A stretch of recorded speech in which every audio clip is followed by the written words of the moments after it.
Almighty and loving Father, creator of heaven and earth, we praise you and adore you. You are the King of kings. We humbly ask your forgiveness for our sins. Have mercy on us, O Lord.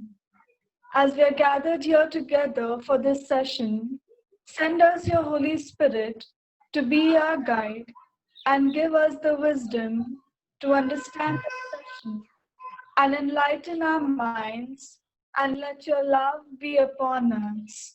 May this session bring success and growth to us. We pray this to Lord our God. Amen. Our Father, who art in heaven, hallowed be thy name. Thy kingdom come, thy will be done on earth as it is in heaven. Give us this day our daily bread. Forgive us our trespasses, as we forgive those who trespass against us. And lead us not into temptation, but deliver us Deliver from us evil. from all evil. Amen. Hail Mary, full of grace, the Lord is with you. Blessed are you among women, and blessed is the fruit of thy womb, Holy Jesus. Mary, Mary, Mother of for us God, pray for us sinners, now and at the hour of our death. Amen. Glory be to the Father, and to the Son, and to the Holy As it Spirit. was in the beginning, is now, and ever shall be, world without end. Amen. Johnston? Yes, Father. In the Gospel of Matthew, Jesus says, "In everything you do to others what you would have them do to you. For this sums up the law and the prophets." How then could we use these words to enrich our lives in society and a commitment for common good? Speaking with us today is our very own Archbishop Felix Machado, the Bishop of our diocese, who will enlighten us this evening. We welcome you, Your Grace, and we thank you for your presence. Thank you very much, Joyston. Thank you for your introductory words. I also want to thank the girl who led us into prayer. It is important to begin everything in God's name. I will briefly now give you the topic given to me is that of social teaching of the church.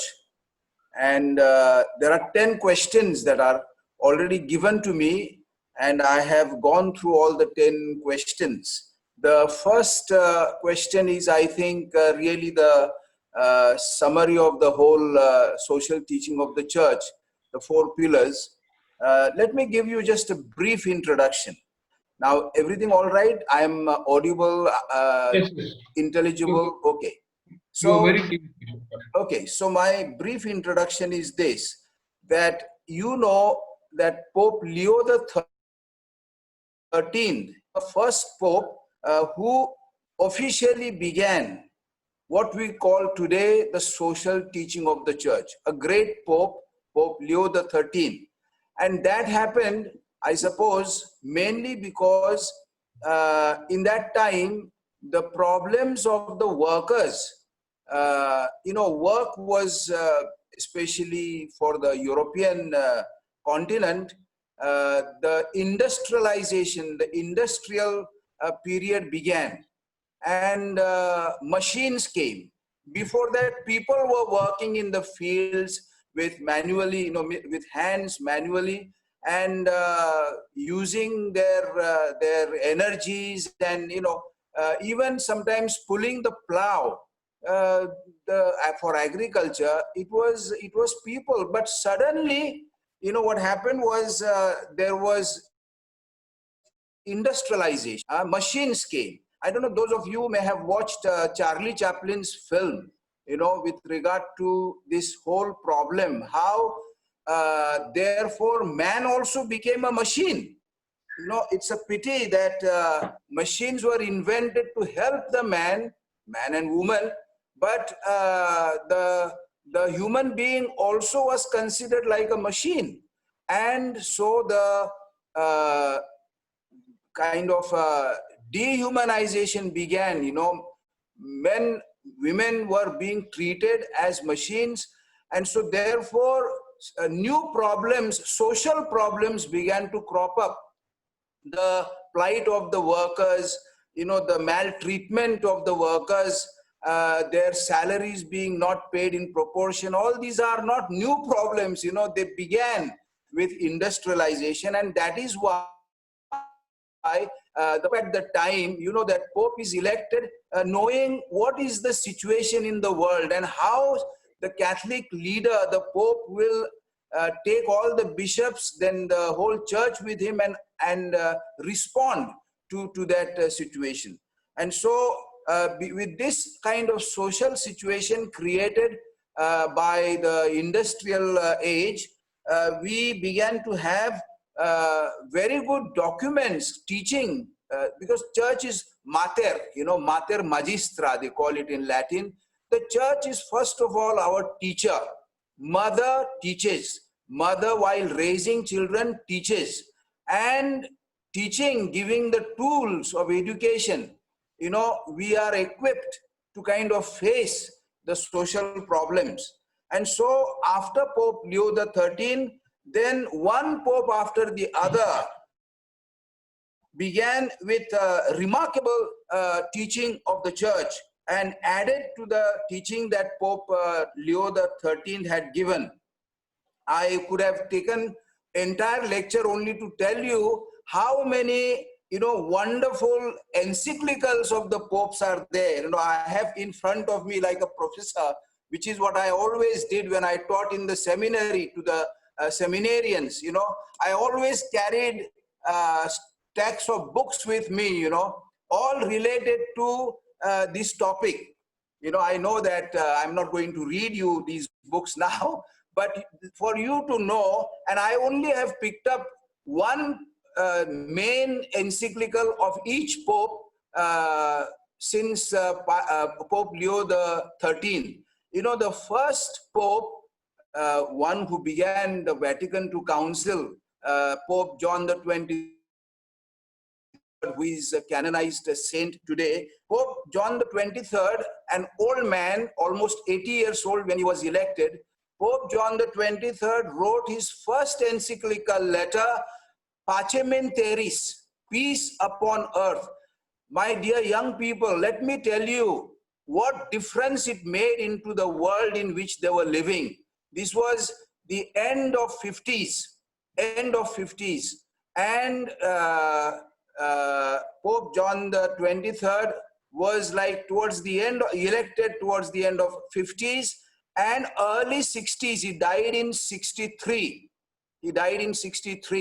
And in 61, 62, there was a very, very threatening kind of situation between Soviet Union and the United States of America. We will remember our president,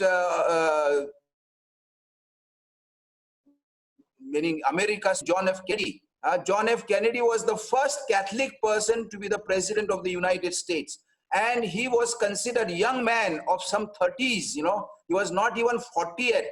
And he became the president, a very charming and very attractive kind of president who spoke without, mincing words. And he challenged Khrushchev. Khrushchev was the kind of leader of the Soviet Union, which were many countries together. And there was a Cold War, and they had threatened each other to destroy each other by nuclear bombing. And the Soviet Union had sent ships of armaments, nuclear armaments, at the backyard of the United States of America to Cuba. You remember the famous Fidel Castro, Cuba, the communist country, which was in alliance with the Soviet Union. And that is where then they actually wanted to start the nuclear war. It was just a question of two leaders of these two countries pressing the button and the whole world would have been destroyed. It is at that time the Pope wrote his first encyclical letter, first meaning John the 23rd's first encyclical letter, Peace Upon Earth. And that encyclical is recognized to have kind of, taken the air out of the anger and of misunderstanding and it had a great impact, that encyclical letter.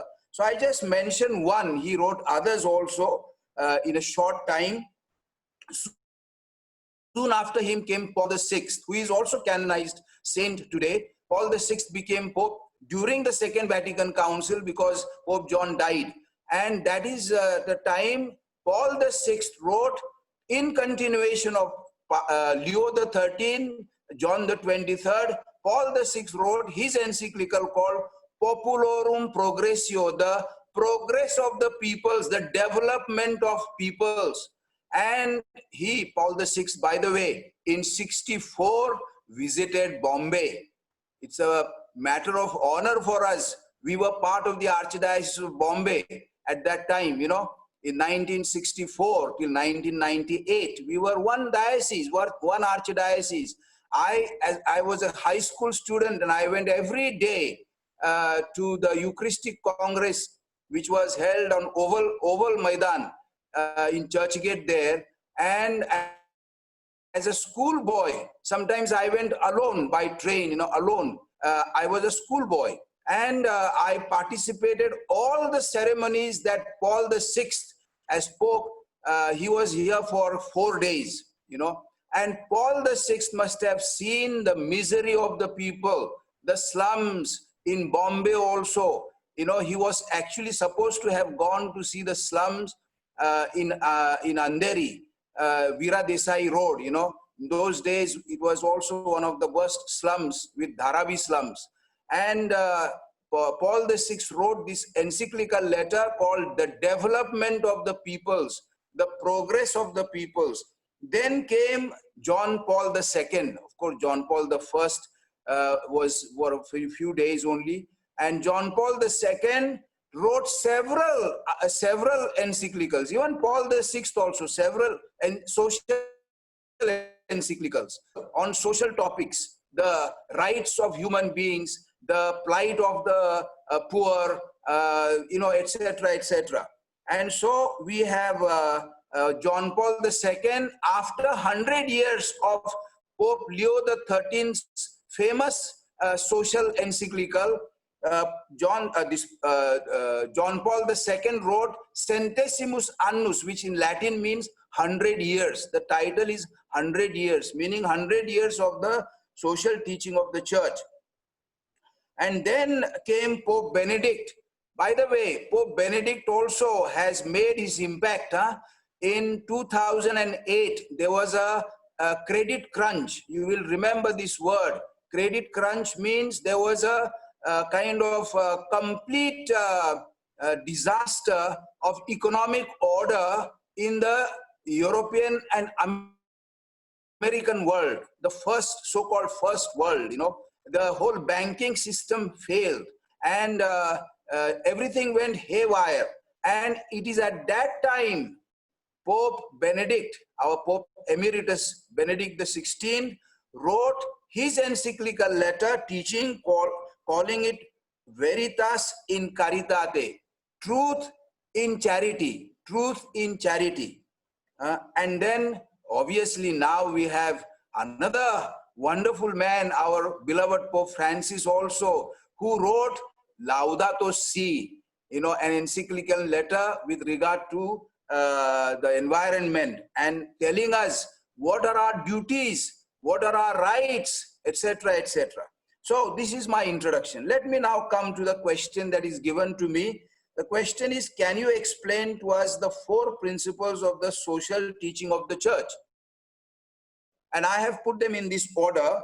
The personhood, one pillar of the social teaching, of the church is that every human being be recognized as person, not just an individual, but person.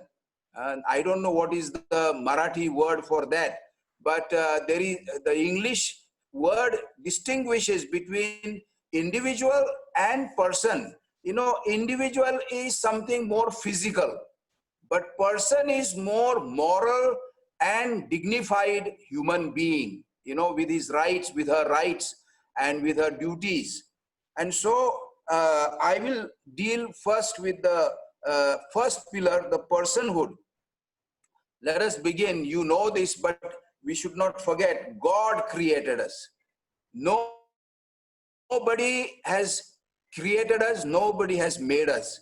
Our parents cooperated with God. Certainly, our country did not give us life. Giving us life comes from God. We must never forget this principle. And so, our rights are also bound with God and not just with rules and laws of the country. Yes, of course, we are very law-abiding people. But at the same time, we do not accept that my country has given me life and that, my country will be kind of, will my last destination. No, it is God. I come from God and I will go to God. And this is true of every single human being. And how does God create us? We Christians believe in His image and in His likeness. You must never forget, we are not kind of second to God. Yes, we are subordinate to God, but God has given us His own dignity in His own image and in His own likeness. So much so that God became us, man, and even kind of elevated our dignity still more. So in His own image and likeness, God created us, and God has endowed us with a spiritual and immortal soul. Spiritual, not just material thing that kind of gets destroyed and that becomes kind of waste and we kind of trample upon it. No, we are spiritual human beings and we have immortal soul. Immortal means something that will never die, something that will never be able to be destroyed by anybody. Immortal, indestructible. Not only that, but we are endowed with intelligence. First intelligence of heart, not just of head. Often we concentrate only on the intelligence of head, but sometimes the best intelligence a person can show is heart, what we would call wisdom. Wisdom, not just knowledge. I might earn 100% marks in the exams, but that is not all for me. More important is how many marks will I earn if there was an exam of the heart. And so we are endowed with intelligence and heart. We have also free will. Free will. Every human being is created and given the free will by God because God is free. And so in His image and likeness, God shared His freedom with us. God did not make us like dolls, God did not make us like robots, but God made us human beings with our free will. Now, I said that we are subordinate to God. Subordinate to God. I am not above God. I am not even equal to God. Although God considers me almost like His equal, but that is His goodness. But I am a subordinate person to God. I must always, must not brag and boast before God, but I must be humble before God. I have soul and body. I already said this.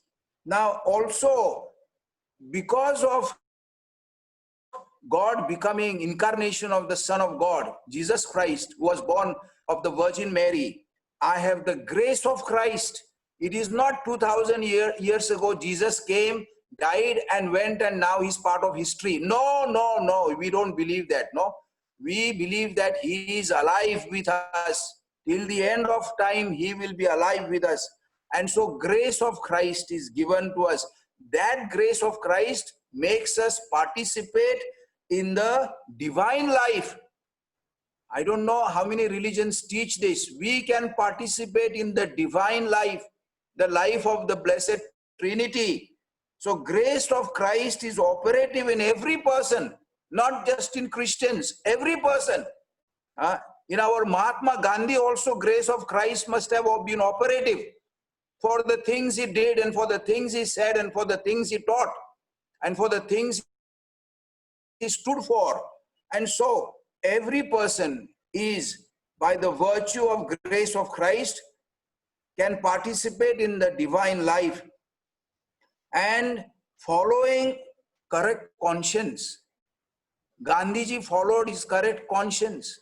Maybe our Hindu brothers and sisters, our Muslim brothers and sisters, those who follow their correct conscience and do what is good, I will come to that, the common good, do what is good. God, in the Paschal mystery, the mystery of suffering, death and resurrection of Jesus, will also give them their reward. And so we are to seek true and good and avoid evil. That is correct conscience.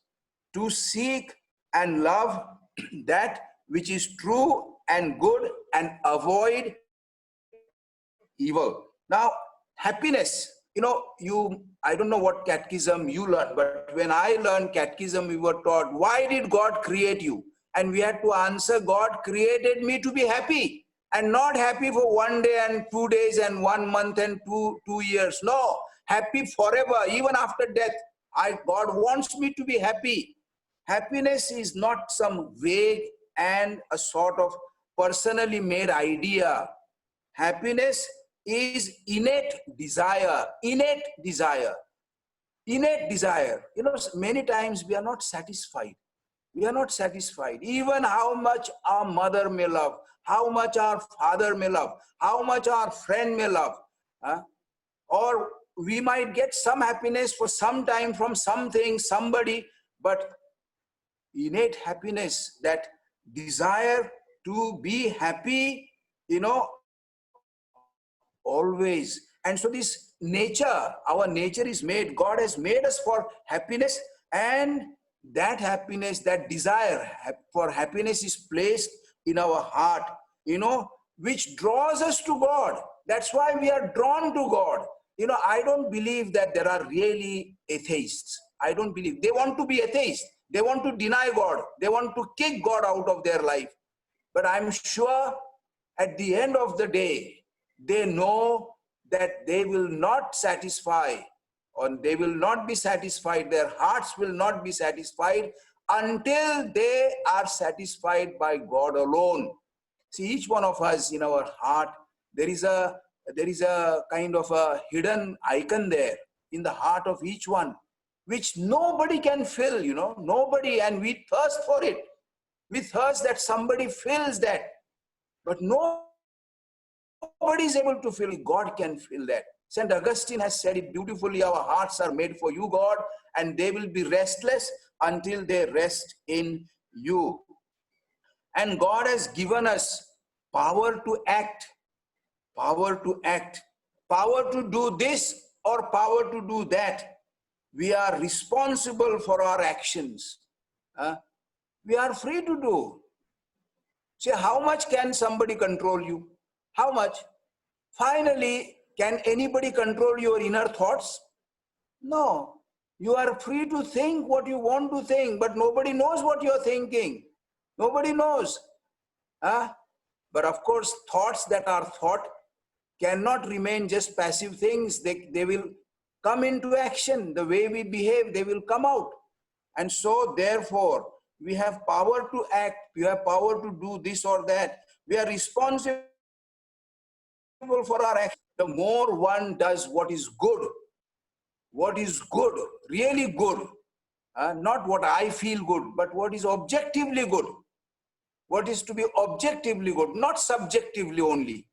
The more one does what is good, the freer one becomes. Freedom has a purpose. The gift of freedom God has given us has a purpose. What is that purpose? The purpose is to reach the highest good in our life, the highest good. Every day we do some good, but can we say that is the highest good? The highest good of our life is God Himself, as I explain to you. And so freedom implies choosing between good and evil. The choice of evil is abuse of freedom. Choice of evil is abuse of freedom and leads to slavery of sin and sinful life. Janjar asti te janjar. It's like a net that you can never get out of after finally, it's like you get into the rut and then you start rotting. You get into the rut and you start rotting, So that's why the freedom is not to be abused, but used. Freedom is to be used, not abused. Freedom and responsibility are related, therefore. I can't simply say, I'm free. You are free, yes, but you also are a responsible person. If in your group as young people, somebody is trying to kind of reach out to somebody, has got a telephone call, urgent telephone while you are in a group, and the mother or grandmother is not well and has called you, and that person is trying to answer and all, everybody else is shouting. No, that is not behaving with responsibility, no. You have a right to shout, but at the same time, you are also a responsible person to see that the situation demands that you keep quiet a little bit. So there are aspects of ignorance, inadvertence, duress, fear, inordinate attachments, habits, which kind of diminish or cancel our freedom. Sometimes I did not know what I was doing because I was ignorant of that. I was teasing somebody, and that somebody was getting very upset and starts crying. And the more that person starts crying, the more I tease. I think this is out of ignorance. You must understand, why is that person crying? Maybe there is some wound, something that has sparked off the tears of that person. And so one cannot say, I am ignorant, therefore I am free, so I can do things that I don't know. No, therefore you get to know. To use your freedom, you should get to know things. Secondly, duress. We talk today of stress, so much of stress. People are under stress, and we act funnily sometimes, because we are under stress. We are angry, or we are upset with something, and that can also cancel or diminish our choice to choose. Then inordinate attachment. Sometimes we become blind to something or to somebody. Only that we get fixation. Fixation. That's not a good thing. Fixation. No, I want only that. But mother is telling you, father is telling you, we will get that. At the moment our economic situation is not that good. You want that phone, we will get once we have something. No, I want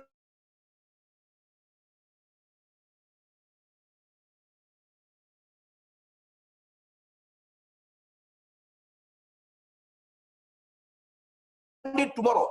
That kind of yes, for Eucharist, but also I'm missing people. I can't see people for 3-4 months. I have not seen people I used to see every day.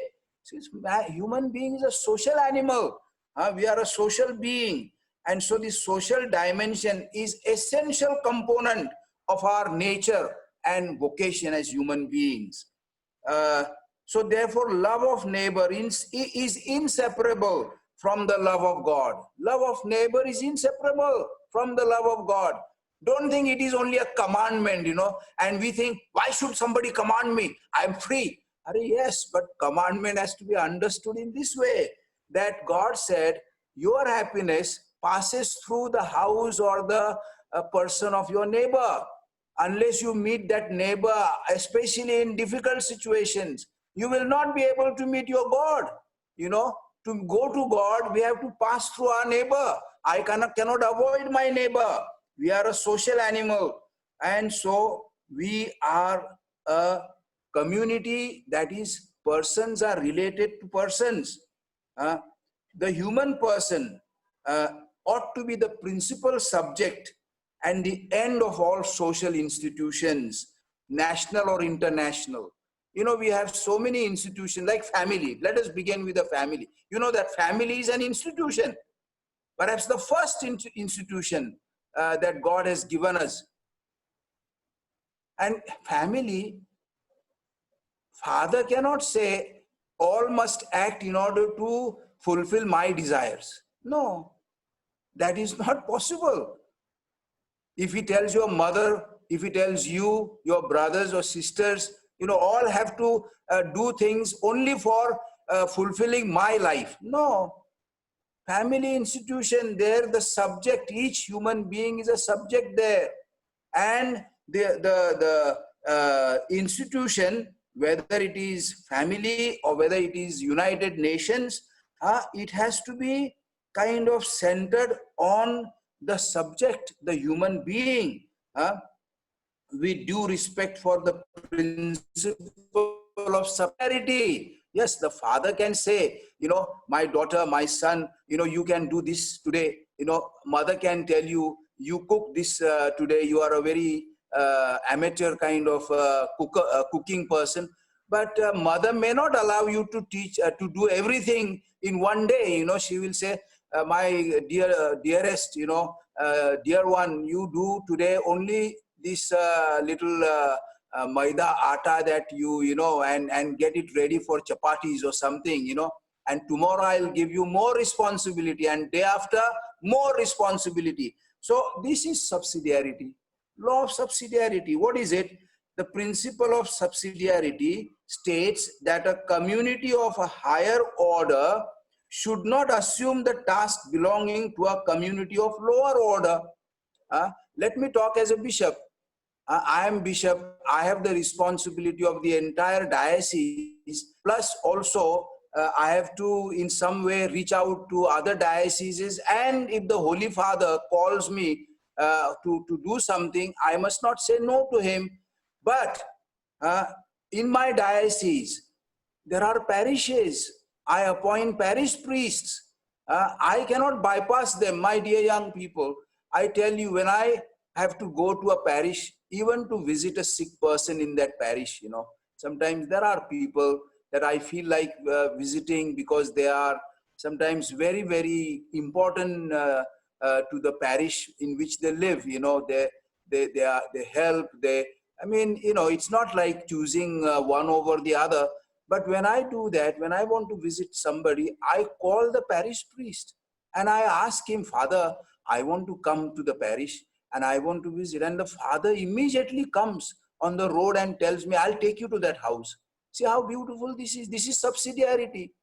That is his parish. If I go to the parish house and if I want to go to the washroom, I don't simply walk into somebody's washroom. No. I ask the permission of the parish priest. May I visit the washroom? You know, this is subsidiarity. I must respect the person. I may be his bishop, but at the same time, he is also a subject and he has been given certain responsibility. This is law of subsidiarity. It should rather, law of subsidiarity should support in case of need. Most important is to respect justice. Justice, the hierarchy of values. What is first? What is second? Suppose in the diocese, the young people, Yuvadarshan, want to undertake some project. You know, I must encourage you and I have no right to stop you. No, I have no right to stop you. But I will only say, do it this way, do it that way. You know, like little bit of a guidance. Because I want to see the best to come out of what you do.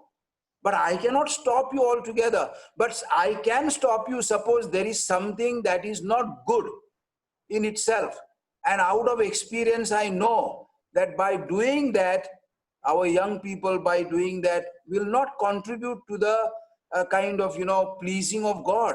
And so that's where I can then come in and say, let us do it this way, that way. But I cannot, completely stop you. In fact, I have to encourage you to do more than what you are doing. So here also, subordination of material and institutional dimensions, to interior and spiritual ones. Sin has pervaded social climate. Sin has pervaded social climate, and so it is necessary. The conversion of heart is necessary. Grace of God has to be obtained, and so that we may truly serve each person and the whole of person. Each person and the whole of person. So charity is essential to the practice of justice.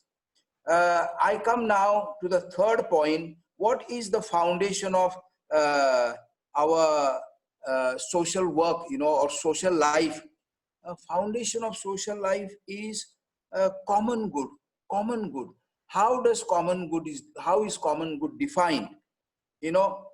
First of all, let me tell you that in every society there has to be an authority. You take a family, there is authority. Authority does not mean dictator. Authority is responsibility. And for example, you in Yuvadarshan, you have elected, you have Father Olvin as your director. You have accepted him as director. You have our Gonsalves, Sania Gonsalves, who is, you have elected her as leader. In certain sense, she is a kind of authority, coordinator. She has a responsibility to see that Yuvadarshan goes as one family, like one community, like, And so therefore, authority preserves order.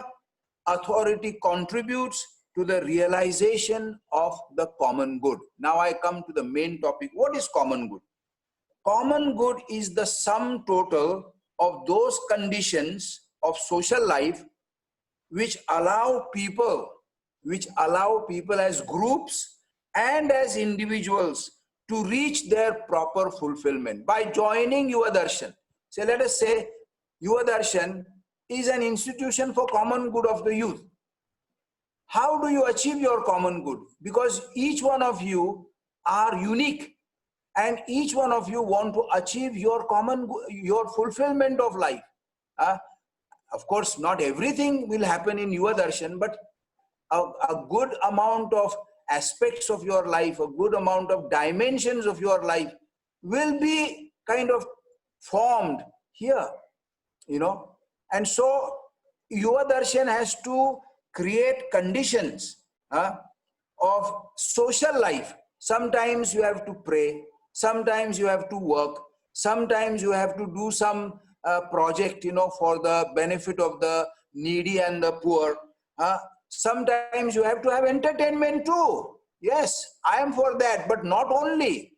Different aspects have to come in order to build your personhood, your fulfillment. And so the common good involves the good of all. Individualistic attitude is no good. And I suppose one of the main tasks of Father Olvin will be to see that we don't create selfish individuals in society. No, we create social beings that are kind of involved for the good of all. Not only for my good. I come to Yuvadarshan for meetings only to see what I can get. No, also what you can give. Not just what you can get. Your person grows more, my dear young friends. Your person grows more when you give rather than when you receive. See, the child needs to receive physical food, this, that, the child in order to grow physically. Now you are young adults. You need more to grow personhood, and that will happen when you start giving. Giving makes you great, I tell you. And it's Jesus who has told us, cheerful giver is most appreciated by God. Why? Because that cheerful giver finally becomes one who is the kind of richest person, richness in spiritual terminology, I say, and so we are all individuals, but we must be involved for the good of all and each individual, because we are all really responsible for all. We are all really responsible for all. This should be the spirit of our Yuvadarshan. When we gather, or even when we are not gathering, don't make groups of people, and then be on the phone only to one. Okay, that is all right. To strengthen friendships, we need also kind of one-to-one. But don't just all the time, even when you gather for Yuvadarshan meetings or whenever you are in a parish, you just are all the time kind of, stuck together. That is inordinate attachment I spoke about earlier. And so, respect for all and promotion of the fundamental rights of the person, the development of the spiritual and temporal goods of persons and society, and the peace and security of all are the concerns of the common good. So one's authority is exercised legitimately when it acts for the common good and employs morally licit means to attain it. Therefore, free decisions for the citizens, that political regime must be determined by the free decision of their citizen. Citizens are free, but I already told you what is freedom. Freedom also has its limits on us. We, the rule of law, in which the law and not the arbitrary will of some is sovereign. Rules are good, my dear young people. You have rules in school. When you study, if you want to really, really come out brilliantly in your academic tests, you set for yourself some rules. I will get up at this time. I will be sitting at my study desk from this time to this time. I will do, there are rules. I will go to church. I will pray when I go to church. I will follow the rules while the mass is going on, the readings at the mass, the word of God is proclaimed. I will not look here and there or talk to anybody, even kind of murmuring. No, I will give my full attention. These are rules. We ourselves, I impose upon me rules. When I have a rule to get up at this time, no matter whether it is raining, whether it is this, that, of course, unless I am really sick. But fortunately or unfortunately, I have not had that kind of sickness where I have been bed-stricken, But I have rules to follow, rules to exercise physically, rules to pray. 2 hours prayer every morning is a must for me. I have set that rule for myself. And then work. I will come to my office and be in the office. Oh, but today I am not, I feel like taking a nap. No, sit here. I say to myself, Felix, just sit here. No moving around, And I think, this is a good discipline that we must have. We must become people of discipline. For common good demands also this. And when can one find the most complete realization of the common good? Common good is to defend and promote the good of everyone around me. Even a stranger, but perhaps first the stranger. You cannot say, I don't know that person. Of course, be cautious and be prudent, just especially, in today's world for girls and all, where you go, whom you meet. Yes, you be open, but I mean, prudence also is important. Caution is also important. At night, you can't simply go anywhere and say, I am a free person and I have right to, take a stroll here. No, I think you should kind of ask yourself some other questions too, So don't forget the universal good of the entire human family. Don't just look under your nose. So sometimes you are told, there is a big earthquake in Latin America. or there is a big flood in Africa, you cannot simply say, oh, that is too far for me. I'm not concerned much about that. No, you must feel we are one human family. The whole human race is for God. He has taught us Christians, one human family. Even our Indian culture tells us, Vasudhaiva Kutumbakam, they say, no? The whole world is a family. And so this feeling should also be there. We must not forget the universal good. Common good also is not like मेरा हुआ अभी मैं मुझे कुछ no, that type of thoughts should not come to us Christians. No, I had good meal, but did everyone have good meal today? This question must come. It is not a bad thought to think of others. Is not a bad thought. Especially I'm talking of thinking of poor people, those who are less fortunate. There are children who don't get what they should get. Sometimes we are so lucky to have good families, but common good. Participate in this working for universal good. But first, be active in your own local areas. The common good presupposes three essential elements. Three, I'll give you. Number one, respect the persons as such. See, don't wait for that person to become one that you will like. You can make that person like you, that you would like that person. Make that person. But don't say, before I meet that person, he or she should be like this or like that, Sometimes we don't like the idiosyncrasies of persons, the habits. Sometimes some people constantly touch their nose, or some people constantly scratch their head, or some people constantly scratch their arm. Sometimes you don't like that. Doesn't matter, my dear young friends. Doesn't matter. You can correct that person, but first begin to love that person as a brother, as a sister, and then that person will listen to you. This is my principle for interreligious dialogue also. First I must make the person of another religion my friend. My friend, let it be an RSS, I will make my friend. Why? Because I want to tell that person something, and perhaps he will also tell me something that I do not know about the bad that I do, But begin to first love the person. So the first thing is respect the persons as such. Respect.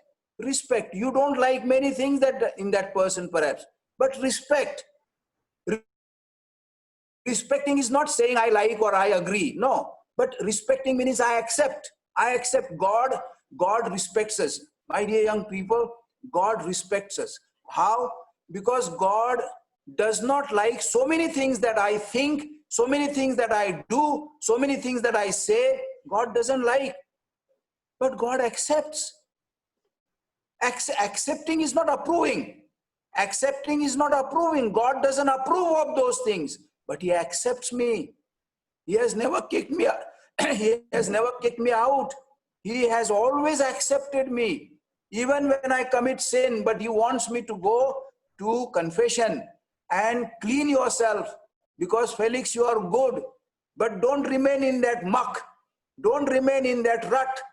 Go, wash yourself, And so God accepts. We must also accept persons.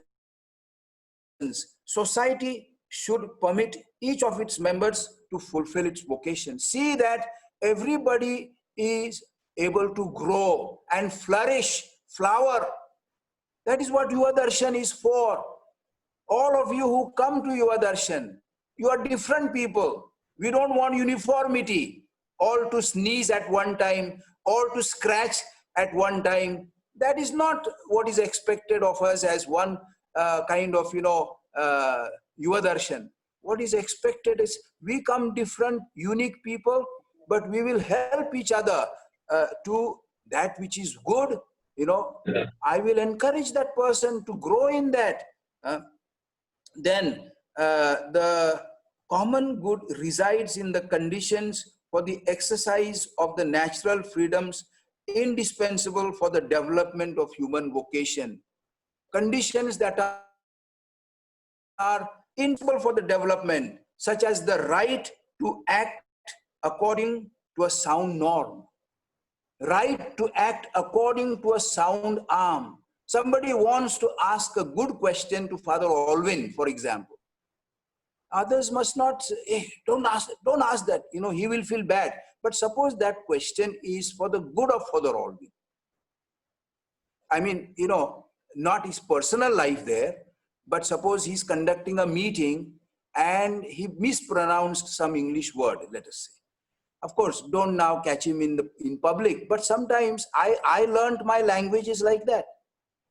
I told in Italy when I first went, I didn't speak a word and I had to preach in Italian for Sunday Mass.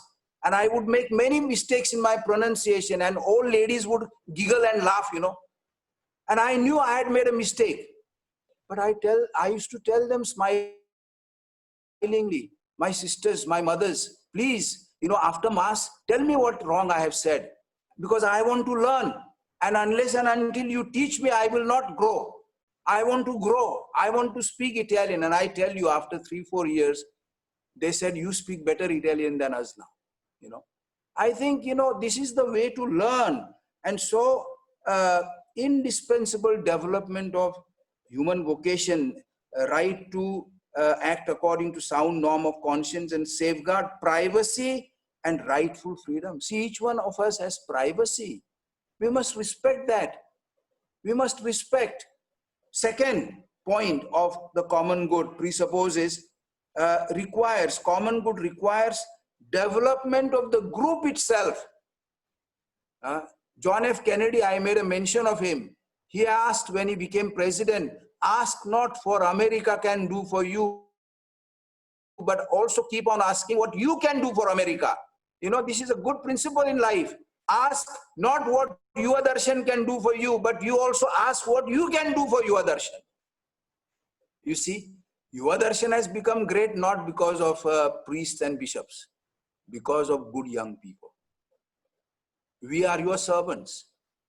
We want your best.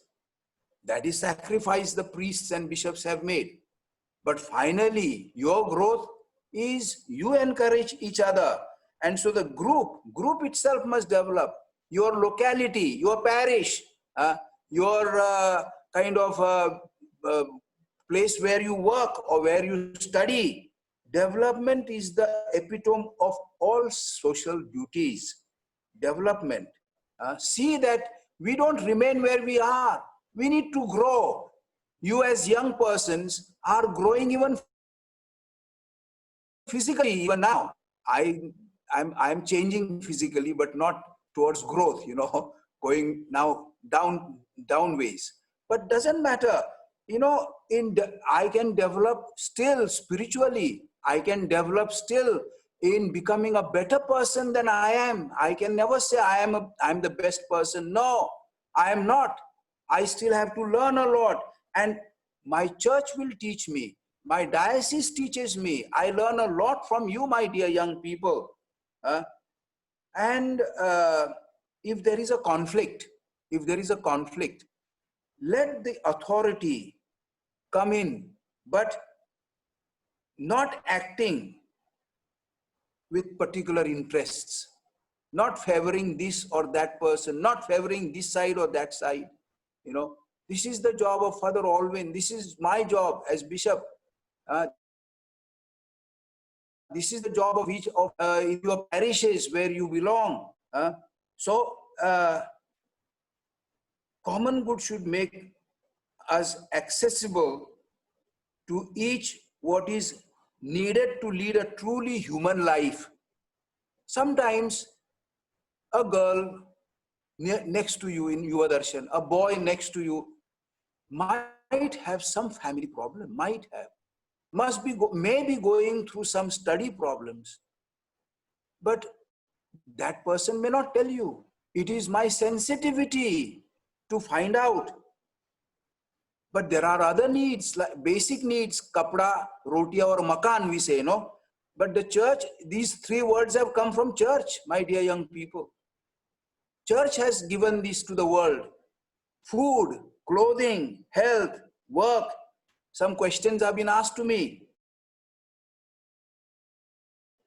education, suitable information, suitable, not that fake news, but suitable information.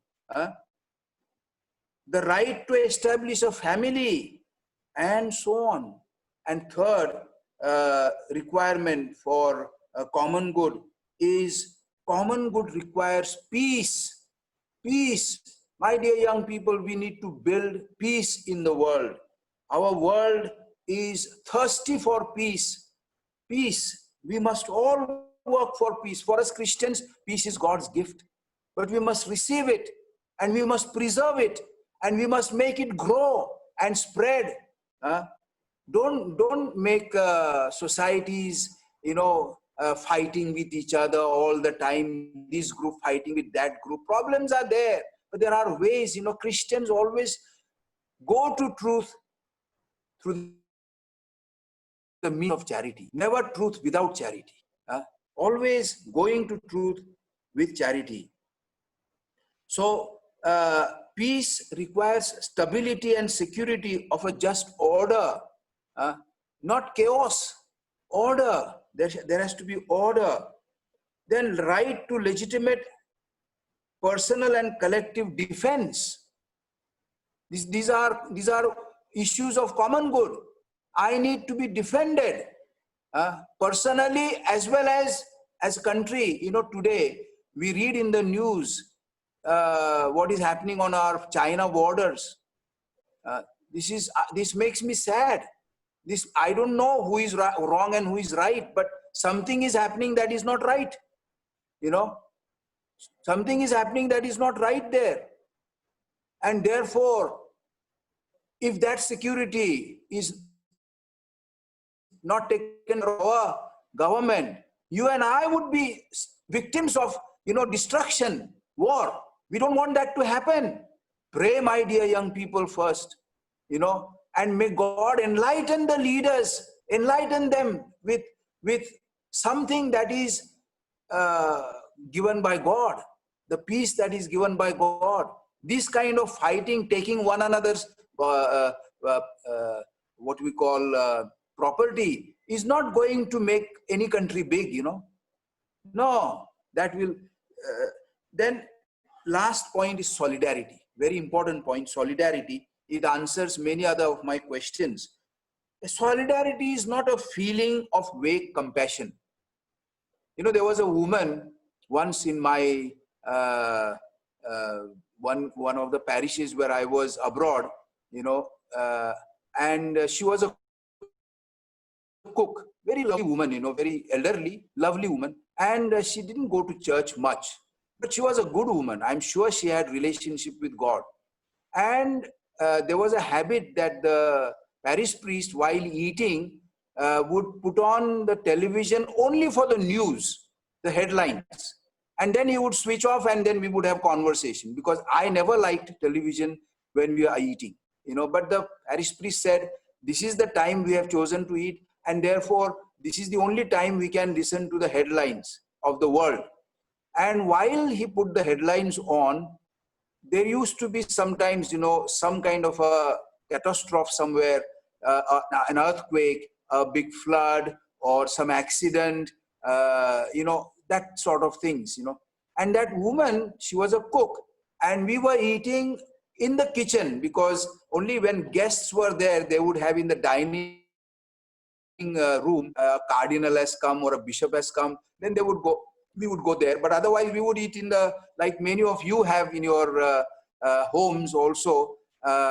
Guests come, you have little more dignified type of sitting arrangement, but otherwise you just sit in some table. And so we were eating. That woman, when she saw tragedy or some catastrophe, she would and she would start crying. I said to her one day, I had a very good relationship with her. She somehow or the other liked me, because I was trying to also see her needs. She was a poor woman, and she had personal problems. She was a widow, and so I would help her in whatever way I could.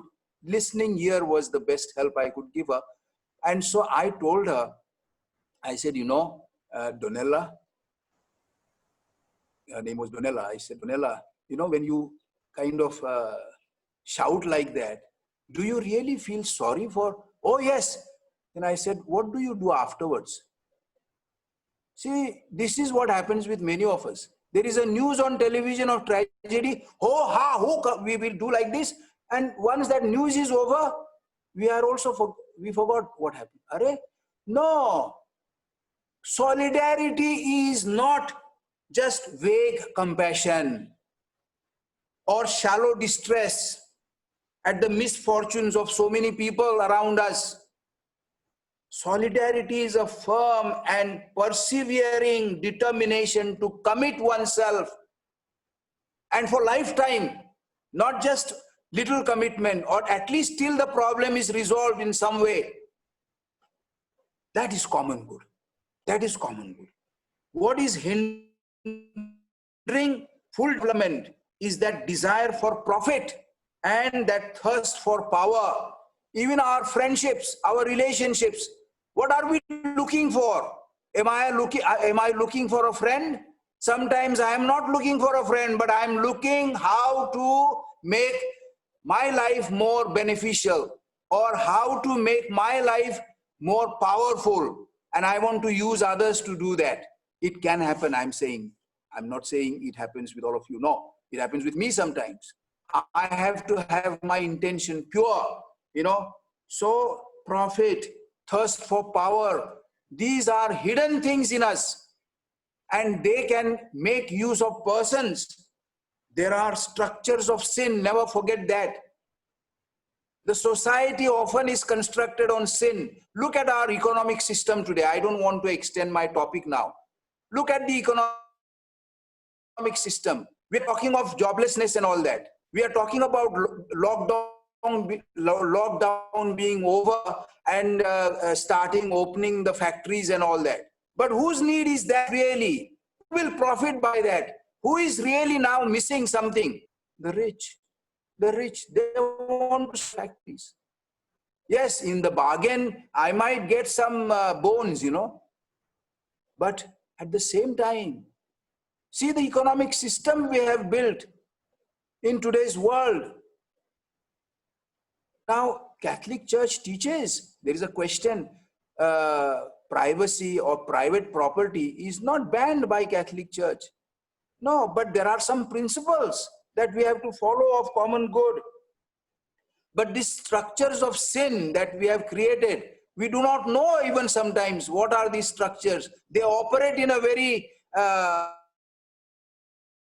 unknown manner. We are unconscious, but they operate. Diametrically opposed attitudes these are. The needs of the poor and the profit that somebody wants to make and the power somebody wants to exercise. And so a commitment to the good of one's neighbor with the readiness to lose oneself, today's gospel. My dear young people, you must have at least sit in front of the television to listen to the readings of the day, And the gospel today, Jesus says, one who tries to gain his life loses it, and one who tries to lose his life will, for my sake, will gain it. Beautiful saying of Rabindranath Tagore, a fruit when it is ripe is to be eaten. We don't keep a ripe fruit ready to eat covered or in the refrigerator.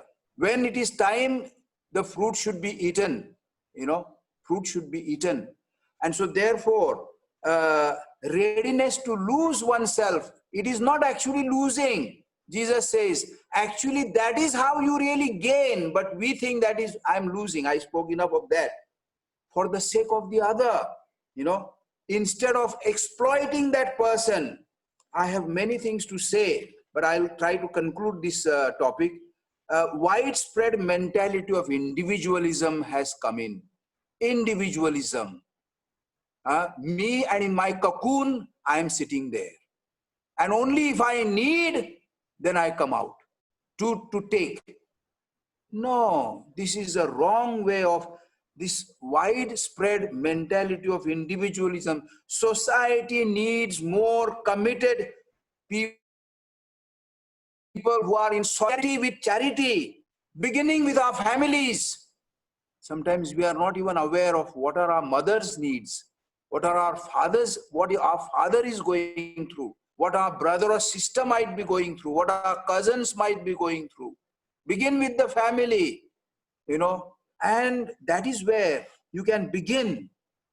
We need to be united in progress towards God.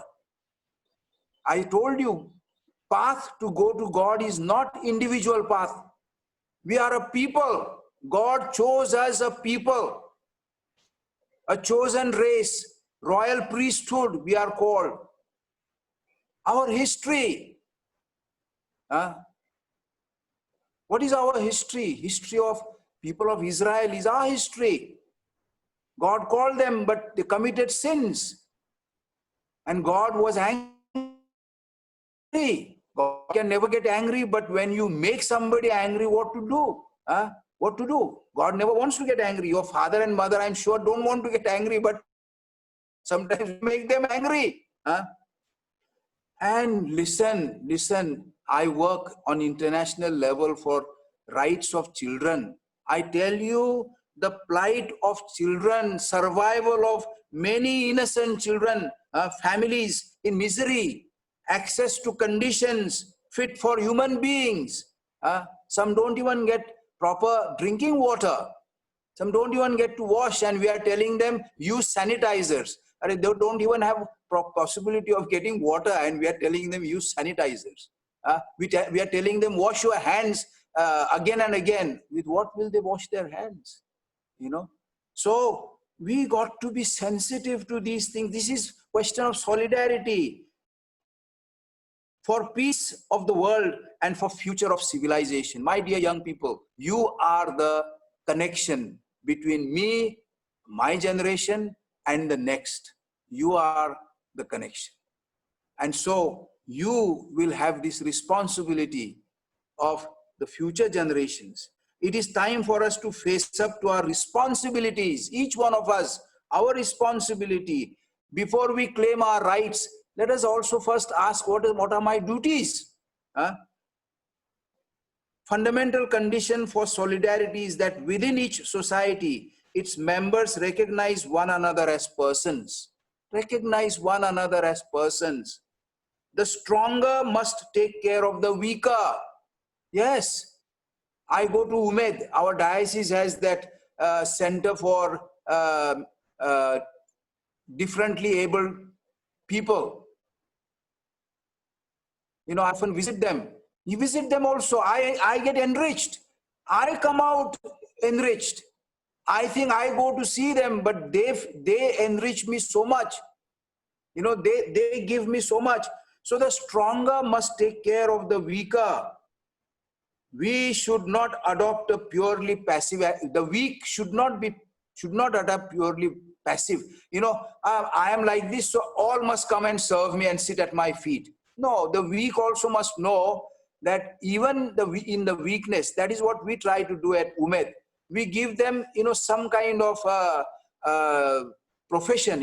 Make hosts, make flowers for First Holy Communion, make candles, make some kind of articles, and they feel that they are not weak then. That is empowering. That is called empowering. Or you conclude now in 1 minute. While claiming their legitimate rights, all should do what they can for the good of all.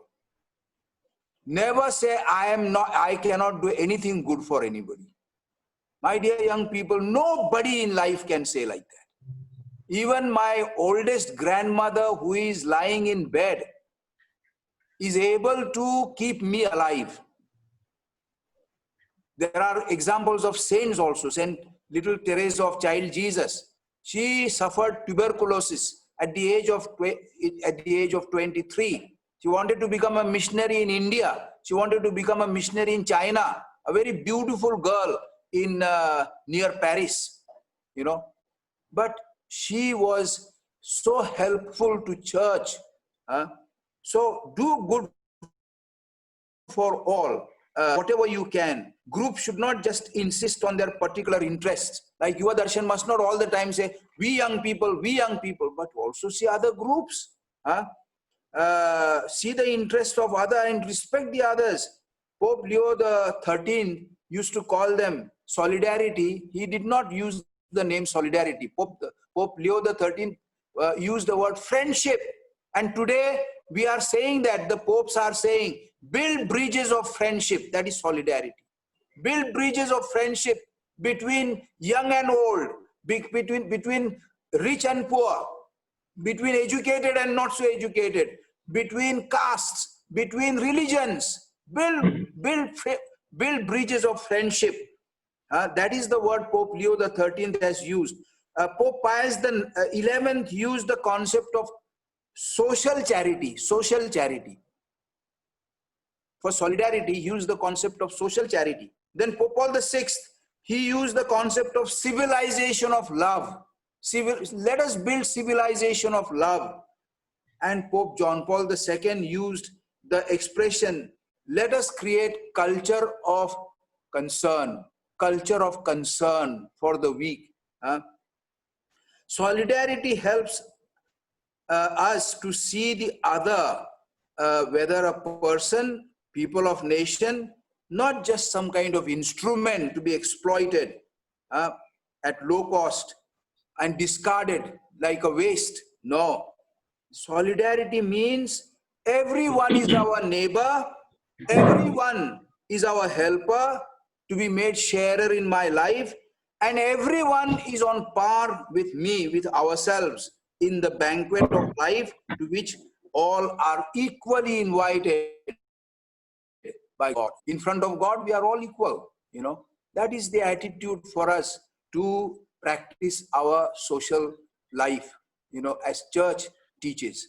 I think I have taken a lot of time, but it doesn't matter what I want to say. I have said. I have many other things to say, but I don't have to say them in one breath today only. There will be other occasions. But what I wanted to say, I wanted to kind of have a dialogue with you and kind of, share with you how what the church teaches is so important for our own progress, our own development, our own building up of a good person, and so an enriched kind of personality.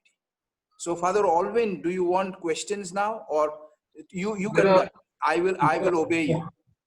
There are one or two important questions they want to ask. So Bianca will continue with that. We'll not take all the questions. We will keep a result, but we will take one or two questions only. So Bianca, you can continue. Yes, Father. So the first question is, with a lot of economic impact of COVID-19, a lot of people are being deprived of a job. Can we have a diocese level exercise to understand the unemployment levels in families? The data can be helpful to plan out in securing jobs for the unemployed in the months to come. Yes, very good question. And the diocese has already started working on it. You see, a couple of years ago, a few people who are in business, who kind of had some kind of factories or some kind of business, Catholics, they approached me from Vasai. And they asked me, this is 2 years ago, and they asked me, we want to make a kind of an association, business women association of Basin. The old name of was Basin, given by the Portuguese. And that was official name for a long time, like a Basin Catholic Bank, you say, no? So this group approached me, and I encouraged them. Now, the other day, we have had a meeting with them, and I have put this question to them, that this is the time now to see how unemployed can be kind of given some kind of employment. The question is very complicated, I tell you.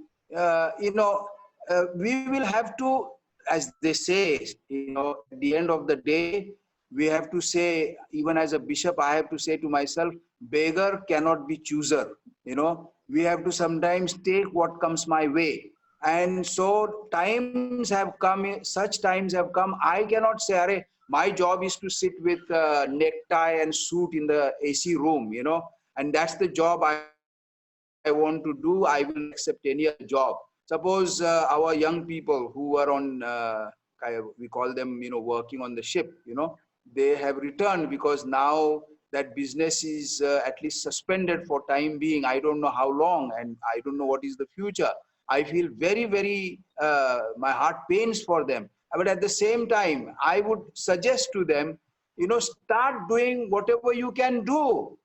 You know, we have to just take what is there and not say, I will wait till I get the job I want.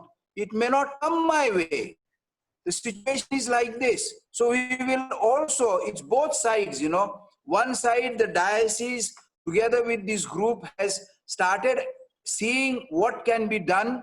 But on the other hand, the others also, those who are in need, should not act as if, I only want my preference. No, you have to be ready in humility. Even I will have to take, for example, if worse comes to worse, I may have to take in my hand a pickaxe or an axe and start, digging ground.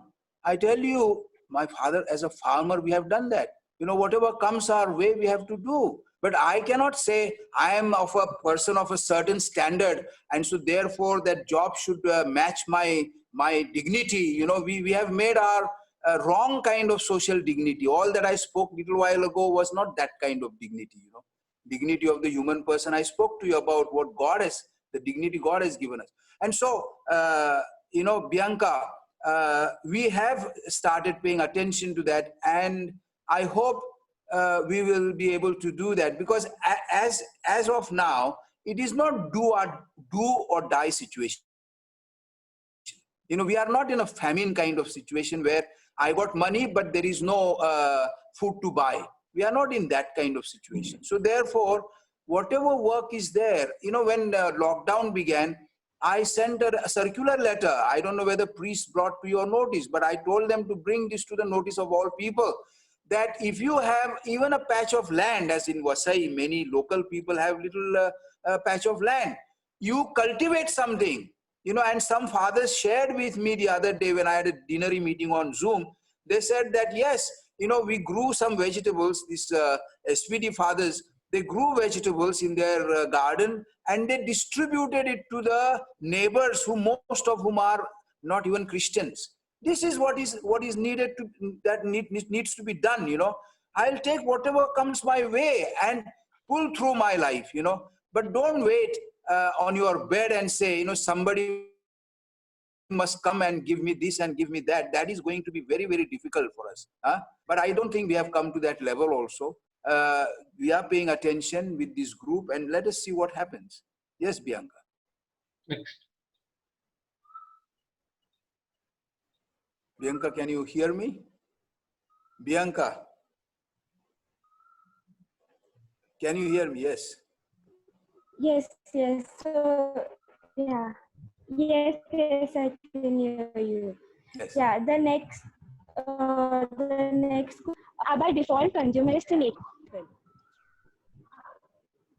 Yeah, I can hear you. I can follow you. So this is the question. I'll repeat it again. Yeah. Our people are by default consumerist in nature. Yeah. So what are the steps that we can take to change the attitude of people? Yes, very good question. Very good. And I think this is a very dear question of that Pope Francis would answer very well. But I will try to answer.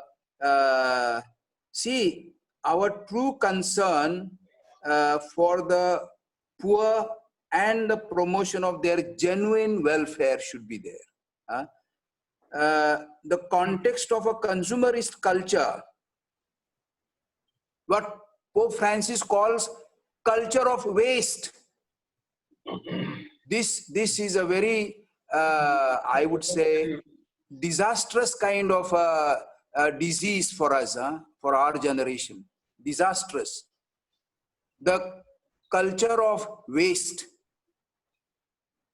I buy even that what I don't need. I just buy because I want to have it. And I think by having more, I will be more. I think we are on the wrong track here. So the spread of a shallow and ephemeral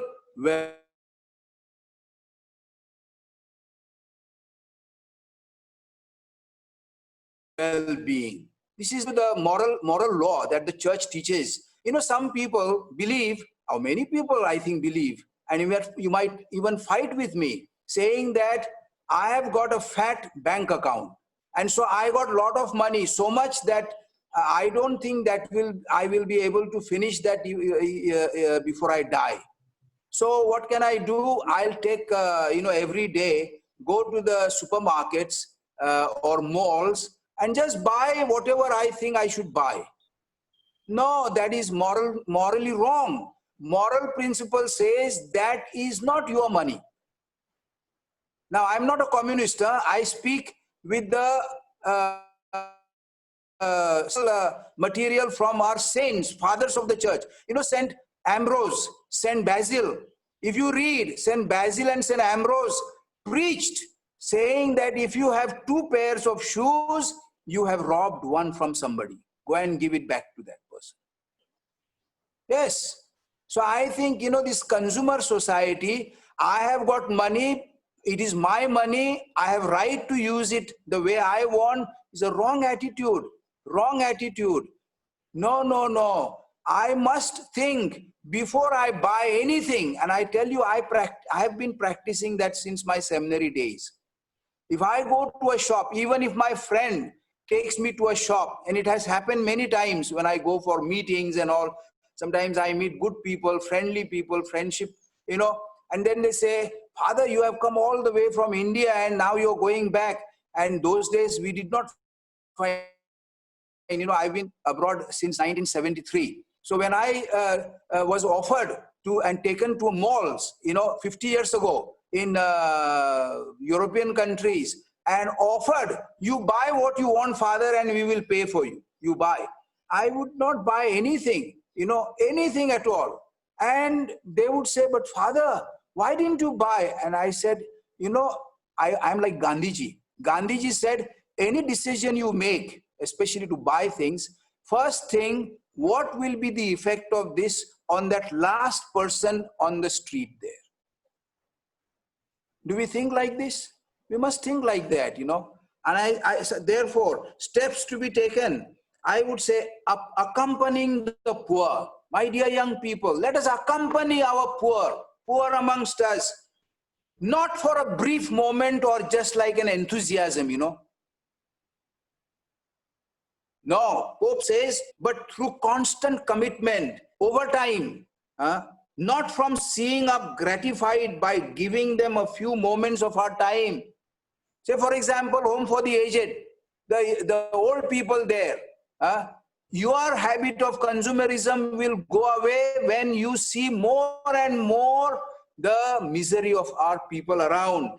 And that by that, I don't mean you will become like a half-naked fakir, I don't mean to say that.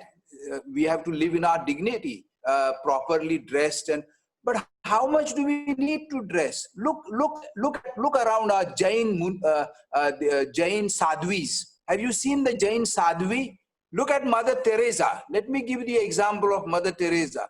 2 saris only. One that she was wearing and one that has been washed and is drying up for tomorrow. 2 saris. Did Mother Teresa appear anytime shabby to you? Unclean to you? Did she not go and even sit with the presidents and the popes? Dignified. But how much do we need? And we think, we need more and we need more and we need more. We need to have. And having, you don't become more. So if you open up your eyes, not for just moments, but for like constant commitment, not for seeing us gratified by giving them a few moments, but giving them, I go to visit, let's say once in 15 days, 1 hour I will give to this slum area. Once in 15 days, 1 hour I will give to that home for the aged. I tell you, my best entertainment is when I go to see the home women and men in home for the I don't mean to say in the wrong sense of the word, entertainment, but they enliven my life. I laugh, I joke with them, and I say to myself, if God keeps me, I will be also one of them after a few years, if God keeps me, So these then become volunteers, concern for the poor, dedicated service. Every poor person whom you encounter, not to stop at their most obvious material needs. Just don't stop at their material needs, but to discover their inner goodness. See, this is what is a consumerism happens, because we think I got 10 things and they don't even have 2 things, so let me buy one more for them. You are entering into that kind of a rat race of consumerism. No, I am telling you the real need, and Pope Francis and also the real need is to discover their inner goodness. And we want to stop only at their obvious material needs. Okay, if I met somebody who has got no proper shirt or pant and I give them, a good shirt or pant, that is all right. But that is not the immediate need. What is he really hankering for? What is she really hankering for? Initiate a true fraternal dialogue. Divisions born of ideological and political positions. Close these divisions. Don't be part of encouraging these divisions. Fix your gaze on what is essential for life. What is essential for life? The worst discrimination which the poor suffer is the lack of spiritual care. Pope Francis' sentence. The worst discrimination which the poor suffer is their lack of spiritual care given to them. Before all else, the poor need God and His love. These are the steps we can take to get rid of this disease of consumerism, hankering for material, amassing and accumulating material things, So poor come to us also because we give them food, but what they really need is more than our offer of warm meal and sandwich. The poor need our hands. The poor need to be lifted up. The poor need our hearts. The poor need to feel anew the warmth of affection, our presence, to overcome loneliness. In a word, they need our love. The poor are not statistics to cite when boasting of our works and projects. The poor are persons to be encountered. They are lonely, young and old, to be invited to our homes to share a meal. Men, women and children who look for a friendly word. The poor enable us to encounter the face of Jesus Christ. This is the last. You want to look at Jesus? Don't look at all the great paintings of the great artists. Look at the face of the poorest of the poor. That is Jesus. But we want to go to museums to see the face of Jesus painted by some famous painters. When Jesus is alive in our backyard, in our neighborhood, next door, that is Jesus with his face. Our God has a face. Some people ask me, why do we have statues and pictures in the church? And I tell him, Christianity, yes, our God is invisible, but he became visible in Jesus Christ. God has a face. He has a face. Look at that face and the 4 hymns that Isaiah, the prophet Isaiah, has sung. The suffering servant of Yahweh. One of them is, he was being pulled and taken like a sheep to be tortured and killed. This is my Lord. This is my Jesus. So these are steps, grow in love with Jesus, with this Jesus, not the Jesus of the statues, but Jesus alive, and grow in love, for the poor. And you will see the disease of consumerism will not attract you anymore, You will call that as a passing glory of this world, the kind of glory that passes away and blows away with the wind. Yes, Bianca, if there is time, I have time. Yes, this is the end of the questions. Thank you so much for your wonderful answers. Yes. Tell me. There's another question? No. The questions are done. Thank you so much Okay, for your okay. answers. All right, all right, all right. I hope I have not bored you. No, No, no, My no. dear no, young not. people, I have enjoyed this session. I don't see everybody. I only saw 3 or 4 icons on my screen here. But I presume Father told me at the beginning there were some 50 people there, and more were to come. There were 70 altogether. 70, very good, very good. 70. Number doesn't matter for me. I will be ready even to converse with one person. For me, that is more important than numbers.